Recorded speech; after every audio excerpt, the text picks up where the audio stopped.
അസ്സലാമു അലൈക്കും. നമുക്കിന്ന് പെട്ടെന്ന് തയ്യാറാക്കാൻ പറ്റുന്ന സുൽത്താൻ ബീഫ് എങ്ങനെ ഉണ്ടാക്കാൻ നോക്കാം. അതിനായിട്ട് 1.5 കിലോ ബീഫാണ് ഞാൻ എടുത്തിട്ടുള്ളത്. ഇതിപ്പോൾ നല്ലോണം കഴുകി വൃത്തിയാക്കാം.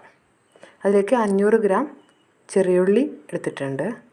ഇതൊന്ന് ക്രഷ് ചെയ്തെടുക്കണം. ഈ ബീഫ് ഇപ്പോൾ നല്ലോണം ഞാൻ കഴുകി വൃത്തിയാക്കിയിട്ട് ഒരു സ്പൂൺ മഞ്ഞൾപ്പൊടിയും 1 സ്പൂൺ ഉപ്പും കൂടി ചേർത്ത് നല്ലോണം കുഴച്ച് നമുക്കൊന്ന് ഒരു 4 വിസിൽ അടിച്ചെടുക്കാം. ഈ ബീഫ് ആവണ നേരം കൊണ്ട് നമുക്ക് ഈ ഉള്ളി ഒന്ന് വാട്ടിയെടുക്കാം. ഞാനിപ്പോൾ മൺചട്ടിയിലാണ് ഉണ്ടാക്കുന്നത്. 4 ടേബിൾ സ്പൂൺ വെളിച്ചെണ്ണ ഒഴിച്ചിട്ടുണ്ട്. അതിലേക്ക് നമ്മൾ ചെറുതായിട്ടൊന്ന് ക്രഷ് ചെയ്ത ഉള്ളിയാണ്. ആ ഉള്ളി ഒന്ന് ഇട്ട് കൊടുക്കാം. ഇട്ടിട്ട് നന്നായിട്ടൊന്ന് മൂപ്പിച്ചെടുക്കണം. ഗോൾഡൻ ബ്രൗൺ ആവണ തരത്തിൽ. ഇതിലേക്ക് കറിവേപ്പില 2 തണ്ട് കറിവേപ്പിലയും ഒരു 1/2 സ്പൂണോളം ബീഫിൽ ഉപ്പ് ഇട്ടിക്കണം. അതുകൊണ്ട് കുറച്ച് 1/2 സ്പൂണോളം ഉപ്പും കൂടി ചേർത്തിട്ട് നന്നായിട്ടൊന്ന് വാട്ടിയെടുക്കണം. അപ്പോൾ നല്ലോണം മൂത്തിട്ടുണ്ട്. Golden brown കളറായിട്ടുണ്ട്.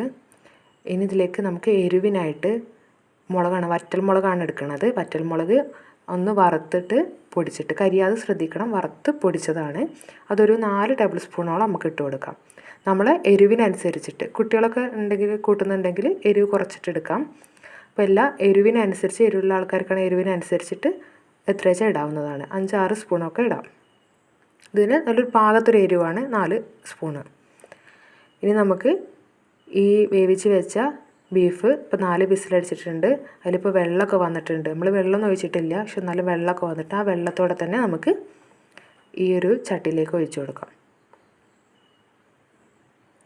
ഇനി ഇതൊന്ന് നന്നായിട്ടൊന്ന് ഇതിൻ്റെ വെള്ളമൊക്കെ ഒന്ന് വറ്റണ വരെ നമുക്കൊന്ന് വേവിച്ചെടുക്കാം.